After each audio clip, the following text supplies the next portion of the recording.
কিছু video record করতে খুব কষ্ট হয়। এই ভিডিওটা ওইরকম একটা ভিডিও যেটা রেকর্ড করতে আমার অনেক কষ্ট হচ্ছে। তার কারণ এই ভিডিওতে এমন কিছু কথা আমার বলতে হবে, এমন কিছু ব্যক্তিগত ব্যাপার আমার শেয়ার করতে হবে যেগুলো আমার আসলে শেয়ার করার কোনো ইচ্ছা বা আগ্রহ দুইটার একটাও নাই। বাট তারপরে চলেন শুরু করা যাক। একটা গল্প বলি আমি আপনাদের। 2-3 মাস আগে আমি বাংলাদেশে ছিলাম এবং বাংলাদেশে যখন আমি যাই তখন খুব সুন্দর একটা ব্যাপার হয়, যেটা হলো আমাদের এক্সটেন্ডেড ফ্যামিলির সবাই, সো এক্সটেন্ডেড ফ্যামিলি বলতে আমরা যেটা বুঝি মামা খালা চাচা টাচা যারা আছে তারা সবাই আমাদের বাসায় আসে। সাধারণত আমি যেদিন যাই ওই দিনই আসে, কখনো কখনো তার পরের দিন আসে, তারপরেও অনেকবার আসে, বাট ইমিডিয়েটলি আমি যেদিন ল্যান্ড করি বা যেদিন তার পরের দিন, ওই দিন যদি রাত হয়ে যেয়ে থাকে তারা সবাই আমাদের বাসায় আসে এবং বাসায় গল্প গুজব হয় অনেক। এই ব্যাপারটা আমি অনেক মিস করি। আমি যখন বিদেশে থাকি বাসায় সবার সাথে একসাথে গল্প গুজব করা, এমন না যে এমনিতে আমি তাদের জীবনে কি হচ্ছে জানি না, সবসময় জানি, আমরা সবাই বেশ ওয়েল কানেক্টেড। বাট সামনাসামনি এই যে ব্যাপারটা হচ্ছে, সামনাসামনি যে কথাবার্তা হচ্ছে, তেমন কোনো আহামরি কথাবার্তা হচ্ছে তা না, নর্মাল কথাবার্তাই হচ্ছে। বাট এই যে সামনাসামনি কথাবার্তা হচ্ছে, হাসাহাসি হচ্ছে, এই ব্যাপারটা ভালো লাগে। আমি শিওর আপনাদের পরিবারের সেম, আপনাদেরও ভালো লাগে। তো একটা দিনের কথা আমার স্পেসিফিক্যালি মনে আছে। ওই দিনটায় আমি ডাইনিং টেবিলে বসা ঢাকায় আমাদের বাসায়, এবং আমাদের পরিবারের আরো কিছু, আমার নিজের ফ্যামিলির কথা বলতেছি আমি, ফ্যামিলির আরো কিছু মানুষ ওই সেম ডাইনিং টেবিলেই বসা। তো ওই যারা বসা তাদের মধ্যে একজন আরেকজনকে জিজ্ঞেস করতেছে যে তুই কি জানিস একটা ঝামেলা হয়েছে যে? তো ওইজন জিজ্ঞেস করছে কি ঝামেলা? তো ইনি বলছে যে এক টিকটকার আছে, সেই টিকটকারের তার থেকে বড় বয়সী এক মহিলার সাথে বিয়ে হয়েছে, সম্পর্ক হয়েছে, এবং তারপরে তাদের মধ্যে একটা পারিবারিক কলহ হয়েছে।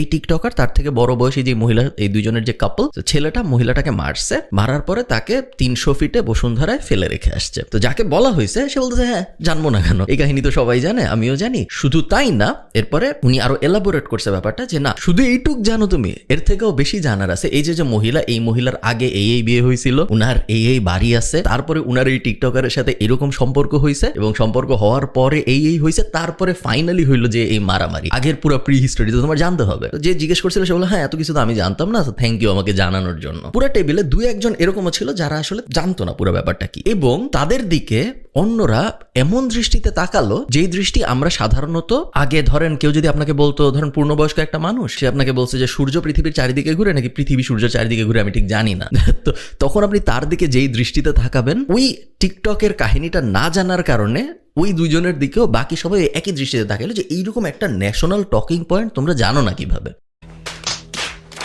তার ঠিক 2-3 দিন পরের কথা, আমি মিরপুরে এক জায়গায় বসে আছি এক সরকারের খুব উচ্চ পদস্থ কর্মকর্তার সাথে, এবং যার সাথে আমি বসে আছি সে পাওয়ারের দিক থেকে আমার অনেক অনেক উপরে, আমার থেকে অনেক বেশি পাওয়ারফুল, সে বয়সেও আমার অনেক বড়, এবং তাকে আমার মানুষ হিসেবে বেশ ভালো লাগে। সে ভালো একজন মানুষ, আসলে তার মধ্যে কোনো দোষ নাই। তো সকালবেলার কথা, উনি আমাকে বলতেছে ফারহান তুমি কি জানো এই যে এক নায়ক, এই নায়ক বঙ্গবন্ধুর একটা বায়োপিক করছিল, ওইটার জন্য সে 1 টাকা নিছিল সম্মানী, এবং তার বদলে সে এখন রাজুক থেকে 10 কাঠা প্লট পাচ্ছে। তুমি দেখো সে কিরকম ব্যাপারটা জিতলো। তার কাছ থেকে আমি এটা সকালবেলা শুনলাম। দুপুরবেলা আমি এক জায়গায় খেলতে গেছি, ওখানেও সেম ডিসকাশন যে ভাই দেখেন এই ব্যাপারটা হইলো। ওই দিনের টকিং পয়েন্ট ছিল পুরা দেশের আরেফিন শুভ 1 টাকার বিনিময়ে বঙ্গবন্ধুর বায়োপিক করেছেন, এবং এই কারণে উনি 10 কাঠা প্লট পাইছে। 1 টাকায় যেভাবে 10 টাকার প্লট পাওয়া যায়, ওইটা ছিল ওই দিনের টকিং পয়েন্ট। আমি এই জিনিস আপনাদের কেন বলতেছি? আমি এই জিনিস আপনাদের এই কারণে বলতেছি কারণ আমরা খুব ভয়ঙ্কর একটা সময়ের মধ্যে দিয়ে যাচ্ছি, এবং আমরা যে ভয়ঙ্কর একটা সময়ের মধ্যে দিয়ে যাচ্ছি এই ব্যাপারটা আমরা নিজেরাও রিয়েলাইজ করতেছি না। আমাদের চিন্তা চেতনা ভাবনা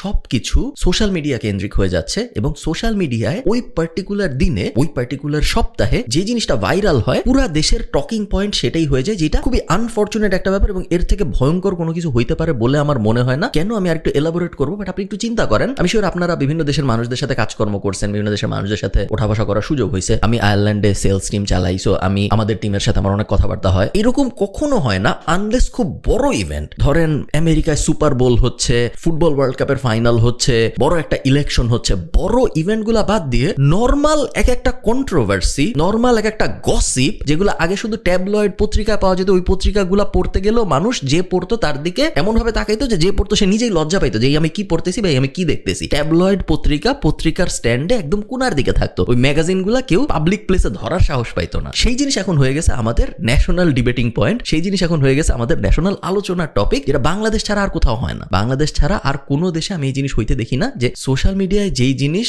ভাইরাল, ওই জিনিস পুরা দেশের সব শ্রেণীর মানুষ, আমার নিজের ফ্যামিলির এক্সাম্পল দিয়ে আমি আপনাদের বললাম, এমন না যে এক শ্রেণীর মানুষ এই জিনিস, সবাই ওই জিনিস তাদের টকিং পয়েন্ট হিসাবে আলাপ আলোচনা করে যে এটা এটা কি হইলো, ওটা কি হইলো, এটার পরে কি হইলো, ওটার পরে কি হইলো, যেটার থেকে ভয়ঙ্কর কোনো ব্যাপার আমার মনে হয় আর হইতে পারে না। আমি আপনাদের আরো কিছু কথা বলি। 1999 সালে সম্ভবত আমি প্রথম বইমেলায় যাই, বা 2000 সালে হয়তো আমি প্রথম বইমেলায় যাই, এবং যখন আমি এই ভিডিওটা রেকর্ড করছি তখন অমর একুশে গ্রন্থমেলা চলতেছে, ফেব্রুয়ারি মাসে আমি রেকর্ড করতেছি ভিডিওটা। তো আমার জীবনের খুব পছন্দের কিছু স্মৃতির মধ্যে দুইটা যদি আমি পিক করার চেষ্টা করি, স্পেশালি আমার ছোটবেলার, একটা হবে আমাদের স্কুল যখন ছুটি হইতো, আমি উদয়ন স্কুলে পড়তাম ঢাকা ইউনিভার্সিটির ভিতরে, স্কুল ছুটি হইতো, আমার মা আমাকে নিতে আসতো, রিক্সায় উঠতাম, আমি উঠে আমার মার কাছ থেকে আমার মার ফোনটা নিতাম এবং তারপরে গ্রামীণ ফোনে মেসেজ পাঠায় স্কোর জানা যাইতো। সো ধরেন বাংলাদেশের সাউথ আফ্রিকার খেলা হচ্ছে বা বাংলাদেশের জিম্বাবুয়ের খেলা হচ্ছে, আপনি ব্যান ক্রিকেট লিখে 2525 এ পাঠাইলেন, ফিরতি মেসেজে আপনাকে ওই সময়ের স্কোরটা জানাবে। বাংলাদেশ তখন সবসময় হারতো ক্রিকেট ম্যাচে, বাংলাদেশ তখন কখনো জিততো না, বাট আমি স্কুল থেকে বের হয়ে তাড়াতাড়ি আম্মুর কাছ থেকে মোবাইল নিয়ে স্কোর দেখতাম, আমার খুব ভালো লাগতো। এটা একটা। আর আরেকটা হলো বইমেলা। এমন কোনো বইমেলা মনে হয় যায় নাই এই 1999 বা 2000 থেকে 2017 সালে আমি বাংলাদেশ ছাড়ছি, তো ওই 17 বছরে এমন কোনো বইমেলা যায়নি যে বইমেলায় আমি 2 বার 5 বার 10 বার 15 বার যাইনি। বই নিয়ে ছবি তুলতে যাইনি, বইমেলায় আমার কোনো ছবি আমি নিজে খুঁজলেও হয়তো পাবো না। বই দেখতে গেছি, বই কেনার অত সামর্থ্য ছিল না, টুকটাক যা সামর্থ্য ছিল তা দিয়ে বই কিনতে গেছি। বই নিয়ে ছবি তুলতে যাই নাই, বইমেলায় ডেট করতে যাই নাই, বইমেলাকে একটা বিনোদনের জায়গা in the sense entertainment destination বানাইতে যাই নাই, বই এনজয় করতে গেছি। তখন এই গত 17 বছরে, 2000 থেকে 2017, এই সময়ে কি বাজে বই বাইর হয় নাই? এই সময় বাজে বই বাইর হয়েছে। এই সময় আমি আপনাদের কিছু উদাহরণ দিই, আপনাদের মনে পড়বে, আপনারা যারা একটু বয়স্ক, যে এই সময় কি পরিমাণ বইমেলায় ঝামেলা হয়েছে। তসলিমা নাসরিন বয়কট হইলো, তসলিমা নাসরিন দেশ ছেড়ে ওনারে চলে যেতে বাধ্য করা হইলো, বা এরকম একটা বয়কট জিনিস হইলো। হুমায়ুন আজাদের নারী বয়কট হইলো, তারপর হুমায়ুন আজাদকে মোটামুটি এক ঘরে করে রাখা হইলো। কিছু লেখককে খুনু করে ফেলা হইলো বইয়ের জন্য। সো বই নিয়ে এত বড় বড় ঝামেলা হয়েছে, বইমেলা কেন্দ্রিক ঝামেলা, যে লেখককে পর্যন্ত মেরে ফেলা হয়েছে। এখন ওগুলা নিয়ে কিন্তু আলোচনা হয়েছে, বাট ওই সবকটা বইমেলায়, প্রত্যেকটা বইমেলায় মেইন আলোচনার পয়েন্ট ওগুলা ছিল না। মেইন আলোচনার পয়েন্ট ছিল ভালো বই কি কি আসছে, কি কি বই আমি কিনবো, কি কি বই তুই কিনছিস, তোর কাছে কি কোনো বইয়ের লিস্ট আছে নাকি, আমাকে দে, আমার লিস্টটা তুই দেখ আমরা কি কি বই কিনতে পারবো। সব বইমেলায় ঝামেলা হয়েছে, সব বইমেলায় ক্যাচাল হয়েছে, প্রত্যেক বইমেলায় কাহিনী হয়েছে, বাট প্রত্যেক বইমেলার হাইলাইট বইমেলা শেষে যেটা ছিল সেটা হলো এই 10টা বই খুব ভালো, তার মধ্যে এই 3টা বই খুবই ভালো, এগুলো আপনার কেনা উচিত, এগুলো আমি কিনছি, আমার খুব ভালো লাগছে, তুই কিনতে পারিস, কোনো সমস্যা নেই, এই যে আমারটা নেই, আমারটা পড়। এইগুলা ছিল প্রত্যেকটা বইমেলার কাহিনী। এবং আমার মনে আছে জানুয়ারি মাসে পেপারে যখন অ্যাড আসতো, বইয়ের বিজ্ঞাপন আসতো, এবং আমরা বিজ্ঞাপন কেটে রাখতাম এবং মনে মনে প্ল্যান সাজায় রাখতাম যে বইমেলা খুলবে, প্রথমে আমার এই প্রকাশনীতে যাইতে হবে, তারপরে আমার এই প্রকাশনীতে যাইতে হবে, কারণ বইমেলা শেষ হওয়ার আগে আমার যত বেশি সম্ভব প্রকাশনী কভার করতে পারি করতে হবে। প্রথম দিন বইমেলায় সাধারণত প্রাইম মিনিস্টার উদ্বোধন করতে যাইতো, এবং প্রথম দিন বইমেলা একটু দেরিতে শুরু হইতো, 3টা 2টার দিকে, বাট প্রাইম মিনিস্টার যেহেতু উদ্বোধন করতে যাইতো, সাধারণ মানুষ 4টা 5টা 6টার আগে ঢুকতে পারতো না অনেক সময়। তো ওই অ্যাঙ্গেলের প্ল্যানও সাজানো হইতো, আমি সাজাইতাম যে প্রাইম মিনিস্টার কখন বাইর হবে, আমি কখন ঢুকতে পারবো, তারপরে কতক্ষণ সময় থাকবে পুরো বইমেলা সার্কেল করে বইটই কেনার, বইটই দেখার। ভয়ঙ্কর আনন্দের একটা এক্সপিরিয়েন্স ছিল এই বইমেলায়। আমি যদি আপনাকে জিজ্ঞেস করি, ভাই বলেন তো এই বইমেলায় 3টা বইয়ের নাম, যে 3টা বই এই বইমেলায় বের হয়েছে এবং খুব ভালো, আপনি বলতে পারবেন না। আমি যদি আপনাকে বলি বইয়ের নাম বাদ দেন, আপনি 3টা লেখকের নাম বলেন যেই 3জন এই বইমেলায় খুব ভালো ভালো বই লেখছে, আপনি বলতে পারবেন না। এই বইমেলায় কি একটাও ভালো বই বাইর হয় নাই? হয়েছে, বাট ভালো বইয়ের ব্যাপারটা এখন আর হাইলাইট হয় না, কারণ এখন আমরা বসবাস করতেছি এমন একটা সমাজে, যেই সমাজে শুধুমাত্র নেগেটিভ জিনিস হাইলাইট হয়, আর কিচ্ছু হাইলাইট হয় না। এবং এর বড় একটা দোষ আমি দিব ফেসবুককে, বা ইন জেনারেল সোশ্যাল মিডিয়াকে। তার থেকেও বড় দোষ অবশ্যই আমার আপনার। দেখেন, ফেসবুক এমন একটা প্ল্যাটফর্ম, যেই প্ল্যাটফর্মে নেগেটিভিটি স্প্রেড যে হবে, এটা গাণিতিকভাবে প্রমাণ করা যায়। প্ল্যাটফর্মটা বানানোই হয়েছে এইভাবে যেন ওই প্ল্যাটফর্মটা নেগেটিভিটি স্প্রেড করে। আমি আজকে আপনাকে মহাত্মা গান্ধীর জীবনী বলতে পারি 10 মিনিট ধরে, বা আমি আমার এখানে একটা জানালা আছে, নিচে মারামারি হচ্ছে, আমি একটা মোবাইলে বাজে কোয়ালিটির ভিডিও রেকর্ড করে আপলোড করতে পারি। 10 বারের মধ্যে 9 বারই এই যে মারামারির ভিডিওটা আমি আপলোড করলাম, এই ভিডিওটায় বেশি লাইক পড়বে, বেশি কমেন্ট পড়বে, বেশি শেয়ার হবে, অনেক পজিটিভ কমেন্টও করবে, অনেক নেগেটিভ কমেন্টও করবে। এই মারামারি যে দেখা উচিত না, এইটা বললে নিচের কমেন্টের লোকটা উপরের কমেন্টের লোকটাকে গালি দিবে, দুইজনই গালাগালিটা করবে সেম ভিডিওর নিচে, যেই ভিডিওটা ওই দুজনের কারোরই দেখা উচিত ছিল না। এবং 1 সপ্তাহের মধ্যে এই মারামারিটা হয়ে যাবে টকিং পয়েন্ট। মহাত্মা গান্ধীর video nobody gives a shit. এখন আমি আপনাদের বলতেছি না যে আপনি সারাক্ষণ জ্ঞান গর্ভ আলোচনা করবেন, আপনি আতেল হয়ে যাবেন, সারাক্ষণ আপনার দিন যাবে হইল জ্ঞানের পরিচর্যা করে নিজের, আমি এটা বলতেছি না আপনাদের। বাট আমার মনে হয় যখন আপনার রেশিওটা এইরকম হয়ে যাবে যে 99% সময়ই আপনি আসলে আজাইরা জিনিস গসিপের পেছনে কাটাচ্ছেন, এবং 1% সময় হয়তো আপনি একটু নর্মাল জিনিসপত্রের দিকে কাটাচ্ছেন, তখন এটা একটু চিন্তার বিষয় যে আমরা আসলে কোন দিকে যাচ্ছি as a society, as a সমাজ। আমার মনে আছে আমি যখন স্কুলে বা কলেজে পড়ি, তখন আপনারা যারা একটু পুরান কাহিনী মনে রাখেন তাদের মনে থাকবে একটা কার্টুন ছিল ডোরেমন, এবং ওই সময় ডোরেমন, তারপর পারম্যান, তারপরে এরকম আরো 3-4টা জাপানিজ কার্টুন ছিল, যেগুলো প্রথমে ইন্ডিয়ায় ইম্পোর্ট করা হলো এবং তারপর ইন্ডিয়ার থেকে বাংলাদেশ ইম্পোর্ট করা হইলো, বাংলাদেশে ডোরেমন দেখানো শুরু হইলো। তো এই ডোরেমন যখন দেখানো হচ্ছে বাংলাদেশে, এটা একটা হিন্দি কার্টুন ছিল, Hindi dubbed cartoon, so main ভাষা জাপানিজ, বাট হিন্দিতে করে ইন্ডিয়া আসছে, বাংলাদেশে হিন্দিটা চলতেছিল। তো আমাদের যে বাচ্চাদের বাবা মা, যাদের আমরা প্যারেন্ট সমাজ বলি, অভিভাবক সমাজ, তারা খুব আন্দোলন করা শুরু করলো, তা খুব একটা আপ্রোয়ার শুরু হইলো যে সুশীল সমাজে, যে ডোরেমনকে ব্যান করতে হবে। তার কারণ ডোরেমনের দুইটা সমস্যা। এক নাম্বার সমস্যা, ডোরেমন বাচ্চাদেরকে মিথ্যা বলা শেখায়। ওই ডোরেমন কার্টুনটা অনেক মিথ্যা কথা বলতো কার্টুনের ভিতরে, এক নাম্বার সমস্যা। দুই নাম্বার সমস্যা হলো ডোরেমন হিন্দিতে কথা বলে, সো বাচ্চারা হিন্দি শিখে ফেলতেছে, আমাদের সমাজ সংস্কৃতি তো বিসর্জন হয়ে যাচ্ছে। তো এই দুই কারণে আমাদের ডোরেমনকে অবশ্যই ব্যান করতে হবে। 1 মাস 2 মাস 3 মাস 4 মাসের মধ্যে ডোরেমন ব্যান হয়েও গেল, বাংলাদেশে ডোরেমন বন্ধ হয়ে গেল। এরপর বাংলায় ডাব করে ডোরেমন চালানোর চেষ্টা করা হয়েছে, বাট খুব বেশি দিন চলতে পারে নাই, উইক ইজ গন। আরেকটা কাহিনী আমি আপনাদের মনে করাই, একটা সময় ছিল যখন জি বাংলার উপদ্রব বাংলাদেশে অনেক বেশি ছিল। আপনাদের মনে থাকবে হয়তো যে বলা হতো আমাদের মা খালা সবাই সারাক্ষণ সন্ধ্যার থেকে রাত পর্যন্ত জি বাংলা দেখে, সবাই সারাক্ষণ ওই যে কলকাতার বাংলা সিরিয়ালগুলো দেখে, মায়ের সাথে শাশুড়ির সমস্যা, বোনের সাথে ভাইয়ের সমস্যা, এই কুটনামি সেই কুটনামি, এগুলা করে তাদের পুরো ব্রেইন ওয়াশ হয়ে যাচ্ছে, তারা সবাই খারাপ হয়ে যাচ্ছে। জি বাংলা ব্যান করতে হবে, কলকাতার বাংলা সিরিয়াল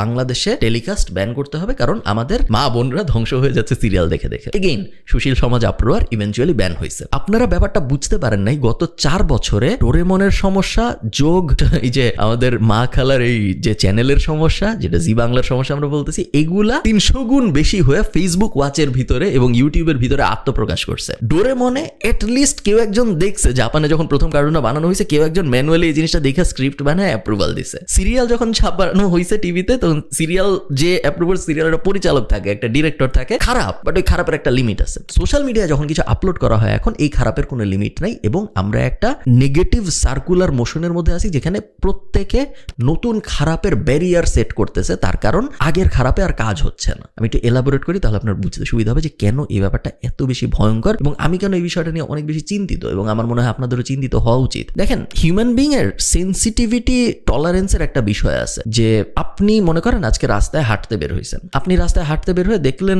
একটা বিড়াল মরে পড়ে আছে রাস্তায়, আপনার তেমন লাগবে না, আপনি ওটা নিয়ে 5-10 মিনিট ভাববেন, 15-20 মিনিট ভাববেন, তারপরে আপনি যা করতেছিলেন তা করতে থাকবেন, আপনার তেমন কোনো সমস্যা হবে না। আপনার জায়গায় যদি একটা বাচ্চা থাকতো বাংলাদেশি, ওই বাচ্চাটার 5-6 ঘন্টা অনেক কষ্ট হইতো, কারণ ও এই জিনিস দেখে অভ্যস্ত না। ও একটা বিড়ালকে রাস্তায় মরে পড়ে থাকতে দেখতেছে, ওর কষ্ট লাগতো যে এই জিনিসের তো এভাবে মরে পড়ে থাকার কথা না, এই জিনিস কেন এখানে মরে পড়ে আছে, একটা কষ্টকর ব্যাপার। এখন আপনার জায়গায় যদি আমি একজন আইরিশ মানুষকে বসাই, এবং সে যদি আয়ারল্যান্ডে একটা বিড়ালকে রাস্তায় মরে পড়ে থাকতে দেখে, তার 3-4 দিন লাগবে ওই জিনিসটা ভুলতে, একজন অ্যাডাল্টে, তার কারণ সে ওই জিনিস দেখে একেবারেই অভ্যস্ত না। আমি যদি আয়ারল্যান্ডের একটা বাচ্চাকে দেখাই, 1 মাস 2 মাস 3 মাস সে ট্রমার মধ্যে থাকবে, কারণ সে একেবারেই ওই জিনিস কল্পনা করতে পারে না একটা বিড়াল রাস্তায় মরে পড়ে আছে। আমাদের হিউম্যান ব্রেইনের নেগেটিভিটির টলারেন্স আস্তে আস্তে বাড়ে, ডিপেন্ডিং অন আমরা কোন সিচুয়েশনে থাকি। বাংলাদেশে যে ব্যাপারটা হয়েছে, আমরা নেগেটিভিটির টলারেন্সের লিমিট প্রতিনিয়তই আগের থেকে উপরে নিয়ে যাচ্ছি। একটা সময় ছিল যখন আপনার মনে থাকবে, ছোটবেলায় আপনি একটা ডিভোর্স হইতো, বা হুমায়ুন আহমেদের একটা এক্সট্রা বিয়ে হয়েছে, বা হুমায়ুন আহমেদ অনেক ছোট বয়সে একজন মানুষের সাথে বিয়ে করছে, বিশাল ন্যাশনাল নিউজ, পত্রিকায় পাতার পর পাতা লেখা হচ্ছে, ম্যাগাজিনে পাতার পর পাতা লেখা হচ্ছে, টক শো হচ্ছে, এই হচ্ছে সেই হচ্ছে, বিশাল কাহিনী। এখন কিন্তু ওই কাহিনীতে কারো পাও টলে না, এখন লাগে ওটার উপরে এক্সট্রা সেন্সেশন। কালো একটা ছেলের ডিভোর্স হয়েছে, সেই ছেলে মিডিয়ায় হোস্ট, এটা নিয়ে আমরা এখন ক্যাচাল করি। এক অসমবয়সী কাপল, সেই কাপল বই লেখছে, সেই বইয়ের কোয়ালিটি খারাপ, এই 3 ব্যাপার নিয়ে আমরা তাকে ভুয়া বইলা বইমেলা থেকে তারা এটা নিয়ে, এই পুরো ব্যাপারটা নিয়ে ডিবেট করি। খারাপের লিমিট আমরা ক্রস করে যাচ্ছি প্রত্যেক বছরই আগের বছর থেকে, এবং ভয়ঙ্কর ব্যাপার হলে এটার কোনো শেষ নাই। একটা টাইম আসবে যখন আমাদের মনে হবে যে, এবং এই টাইম হয়তো অলরেডি চলে আসছে, যে রাস্তায় একটা খুন হয়েছে, এই খুনের অ্যানালাইসিস করে, খুনের ভিডিও টিডিও দেখায় আমরা দেখবো ইউটিউবাররা, ফেসবুকে কন্টেন্ট ক্রিয়েটররা ভিডিও বানাচ্ছে, যে এই অ্যাঙ্গেল থেকে দেখেন, ওই অ্যাঙ্গেল থেকে দেখেন, এভাবে দেখেন, ওভাবে দেখেন। সমস্যাটা কি জানেন? সমস্যাটা হইলো, একটা সমাজ যাদের সেলিব্রেট করে, ইভেনচুয়ালি সেই সমাজের মানুষজন ওই সেলিব্রেটেড মানুষজনের মতো হওয়া শুরু করে, এবং এটা সজ্ঞানে হয় না, এটা প্যাসিভলি হয়, এটা অজ্ঞানে হয়। আপনি সজ্ঞানে জানেন যে যেই লোক সারাদিন টিকটকে নাচতেছে, বা যেই মেয়ে সারাদিন টিকটকে নাচতেছে, বা যে একটা আজে বাজে টপিক নিয়ে কথাবার্তা বলতেছে, বা যে এক লোক ঠিক আছে, সে বইমেলার ভিতরে সবাইরে বাংলা ট্রান্সলেশন জিজ্ঞেস করতেছে ইংরেজি শব্দের, ঠিক আছে, সে খারাপ। বাট আমরা মার্কেটিং এ একটা কথা বলি, promoter is often Wars than the creator. So আপনারা বুঝতে পারতেছেন আমি কি বলতে চাচ্ছি। সে খারাপ, বুঝলাম, তার এটা করা উচিত হয় না, বাট এইটা নিয়ে যে 300 জন ভিডিও বানায় এটা অ্যানালাইসিস করা শুরু করলো, যার কারণে আমি আপনি জানলাম, আমরা তো জানতাম না, আমাদেরকে তো উনি ট্রান্সলেশন ধরে নাই, আমাদের কোনো ধারণাই ছিল না, আমরা জানতে আগ্রহী ছিলাম বইমেলায় ভালো কি বই বের হয়েছে, আমাদের এছাড়া অন্য কোনো বিষয়ে কোনো আগ্রহ ছিল না। আমরা কোন লোক কোন মেয়েকে বিয়ে করছে এটা পুলিশি কেস, যদি বয়স 16 বছরের কম হয়ে থাকে, 18 কম হয়ে থাকে, আমার কোনো জানার আগ্রহ নেই, আমার জানার কোনো দরকারও নেই। আমি জানতে চাই কি ভালো বই বের হয়েছে, কি ইন্টারেস্টিং বই বের হয়েছে, এমন বই না কিন্তু যে বই পড়ে আমি শিখতে পারবো। আমরা যখন হুমায়ুন আহমেদ পড়ছি, আমরা যখন ছোটবেলায় যে মজার মজার বইটই পড়ছি, সেবা প্রকাশনী পড়ছি, আমরা কি শেখার জন্য পড়ছি? আমরা শেখার জন্য পড়ি নাই, আমরা সুস্থ আনন্দের জন্য পড়ছি। বাট এখন আমার ওই জিনিসটা আমি জানতে পারতেছি না, উল্টা আমার জানতে হচ্ছে এই লোক দেখেন বাংলা ট্রান্সলেশন জিজ্ঞেস করে, এই লোকের দেখেন ছোট এক ওয়াইফ, এদেরকে আমরা ভুয়া ভুয়া বলে তারাইছি, আমরা খুব ভালো কাজ করছি। এই জিনিসগুলো আমার জানার কোনো আগ্রহ ছিল না, এবং এই জিনিসগুলা যে আমি জানতে পারছি এটার দোষ ওই লোকের না। যে লোক ট্রান্সলেশন জিজ্ঞেস করে ওর এই দোষ না, যে লোক বিয়ে করছে একটা ছোট মেয়েকে ওর দোষ না, এর দোষটা হলো প্রমোটারের। প্রমোটার কারা? ইউটিউব সমাজ, ফেসবুক ক্রিয়েটর সমাজ, টিকটক ক্রিয়েটর সমাজ এবং সাংবাদিক সমাজ।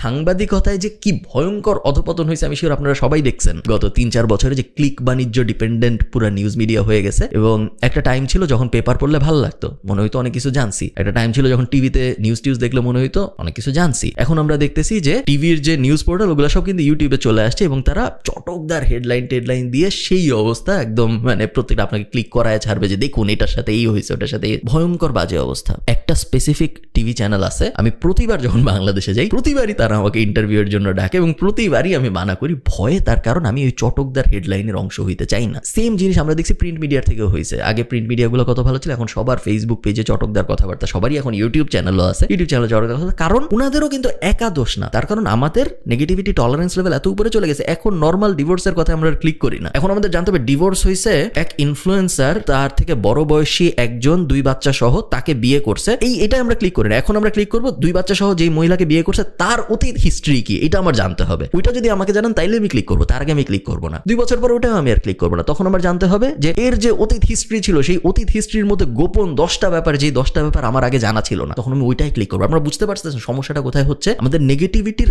লিমিট এত উপরে চলে যাচ্ছে এবং এটার কোনো শেষ নাই, যেই কারণে 2-3 বছর পরে আপনি যেদিকে তাকাবেন, এটা অলরেডি হচ্ছে, বাট 2-3 বছর পরে আরো বেশি হবে, আপনি যেই দিকে তাকাবেন আপনি দেখবেন নেগেটিভিটি, আপনি বুঝবেনও না যে নেগেটিভিটি, এবং নেগেটিভিটির মধ্যে পজিটিভিটিকে আপনার তখন অনেক ভালো মনে হবে, যেটা এখন অলরেডি হওয়া শুরু হয়েছে। আমাদের বার এত লো সেট হয়ে গেছে যে এত বাজে জিনিস চারদিকে, যে নর্মাল জিনিসও মনে হয় অনেক ভালো একটা জিনিস হচ্ছে। তো যেটা আমি বলতেছিলাম, একটা সমাজ তার সেলিব্রেটেড পয়েন্টগুলা কি কি হবে এটা খুব কেয়ারফুলি সেট না করলে সমস্যাটা যেটা হয়, তারা যাকে সেলিব্রেট করে ইভেনচুয়ালি মানুষ ওইরকম হয়ে যাওয়া শুরু হয়। আপনার সেলিব্রেটেড মানুষজন যদি হয় এই কন্ট্রোভার্সিগুলা, এই ঝামেলাগুলা, এই ট্যাবলয়েডগুলা, এই নিউজগুলা যেগুলো আসলে ম্যাস ইনফরমেশন না, এগুলো আসলে আমাদের জানার কোনো দরকার নাই, এগুলো যখন আপনার সেলিব্রেশন এবং টকিং পয়েন্ট, তখন ইভেনচুয়ালি সবাই এদিকে যাওয়া শুরু করবে, সবাই এরকম হয়ে যাওয়া শুরু করবে। এবং এই কারণে আপনার হিরো কে হবে এটা আপনার যিনি এই ভিডিওটা দেখতেছে, বাকি দুনিয়া বাদ দেন, বাকি দুনিয়া গন, তার খুব কেয়ারফুলি চিন্তা করা উচিত। যে ইংরেজিতে একটা কথা আছে, বাংলায় আমি যদি তর্জমা করি জিনিসটাকে বলে হইলো, একটা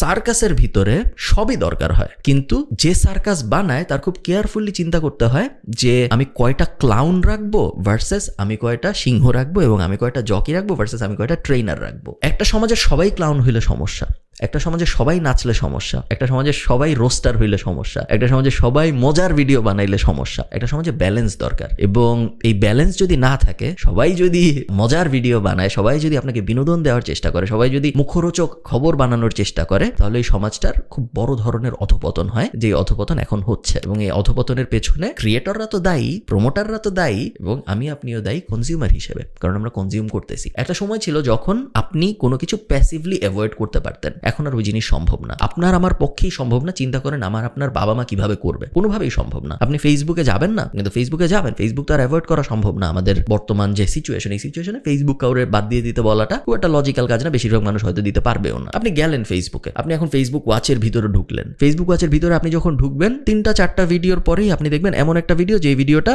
একটু মুখরোচক, একটু মনে হবে যে এটা একটু ক্লিক করে দেখি না কি হয়, এটা একটু কি ইন্টারেস্টিং একটা কথা বলছে, ভিডিওটা কেমন একটা খুবই মশলা দেওয়া কথা বলছে, আমি একটু দেখি না। ওই যে আপনি দেখলেন, ওই সার্কেলে যে আপনি ঢুকে গেলেন, জাস্ট 2 মাস পরে আপনি দেখবেন আপনার পুরা ফিডে খালি ওগুলাই আসতেছে, ভালো কিছু আর আসতেছে না। এবং ওই যে আপনি একবার ঢুকে গেলেন ওটার ভিতর, ওটা থেকে বের হওয়াটা ভয়ঙ্কর রকম কঠিন।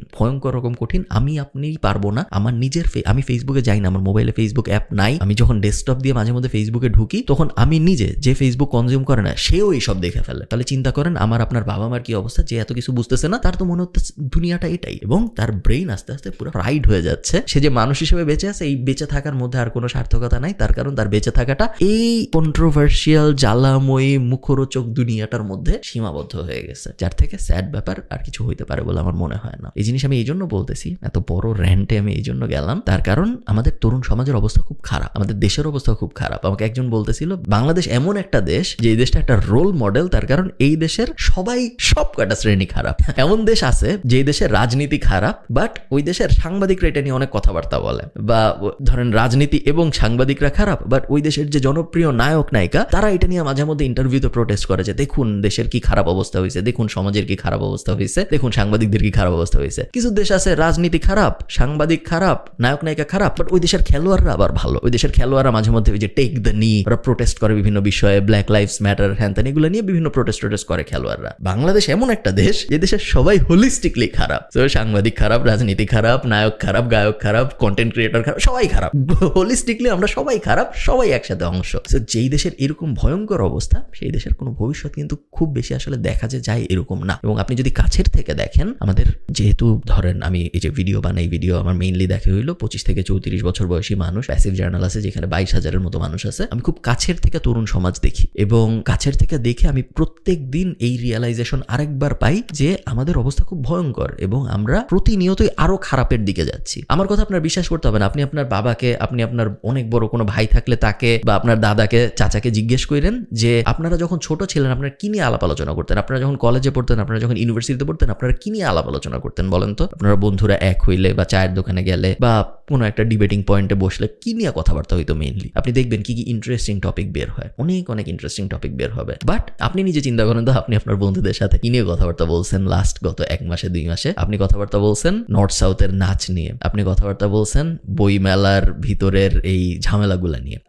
আমি ঠিক জানি না যে কি হবে, বাট আমার খুব ভয় লাগে, তার কারণ আমার ধারণা খুব বাজে সময় আসতে যাচ্ছে আমাদের তরুণ সমাজের জন্য। একদিকে আমাদের এই যে 5th ইন্ডাস্ট্রিয়াল রেভলিউশন পার হয়ে এআই এর যুগ চলে আসছে। সো মিড লেভেল এবং লো লেভেল ওয়ার্কারদের আস্তে আস্তে আমরা রিপ্লেস হয়ে যাইতে দেখতেছি। গত পরশুদিন আমার একজনের সাথে কথা হয়েছে যে বিআরটিএতে কাজ করতো, তার কাজ বাংলাদেশে বিআরটিএতে কাজ করতো, তার কাজ অটোমেশন এসে রিপ্লেস করে দিছে, তার চাকরি চলে গেছে। সো বাংলাদেশের মতো জায়গায়, সরকারি একটা জায়গায় এই জিনিস আমি হইতে দেখছি। সো আপনি চিন্তা করেন ইন্টারন্যাশনালি কি হচ্ছে। আমরা প্রত্যেক দিন আমরা নতুন নতুন অটোমেশনের সন্ধান পাচ্ছি, যার কারণে আমাদের ম্যানুয়াল লেবার লাগতেছে না। এবং আমাদের বেশিরভাগ ওয়ার্কফোর্স, বেশিরভাগ তরুণ সমাজ যেহেতু মিডিওকার, এই কারণে তাদের উপরেই খড়গটা সবার আগে পড়বে। এইটা আমি পুরো ক্লিয়ারলি দেখতেছি এবং এই কারণে আমি ভয় পাচ্ছি। তার কারণ আমি জানি না আমাদের এই তরুণদের কি হবে, যারা এখন স্কুলে পড়তেছে, যারা এখন কলেজে পড়তেছে, যারা এখন ইউনিভার্সিটিতে পড়তেছে, তাদের কি হবে। এখন আমি এটা বলতেছি না আপনাদের যে ভাই তুই যদি ইউটিউবে বা ফেসবুকে বাজে ভিডিও না দেখিস তাহলে তোর জীবন অনেক সুন্দর হবে, এটা আমি বলতেছি না। বাট এটা একটা স্টেপ আপনার মাইন্ডসেট ঠিক করার, কারণ এখন আপনার নিজের দায়িত্ব পুরোপুরি নিজের নিতে হবে। অন্য কেউ নেবে না, অন্য কারো পক্ষে নেওয়া সম্ভব না। উল্টা অন্য সবাই আপনাকে উল্টা দিকে টানা শুরু করছে। আপনার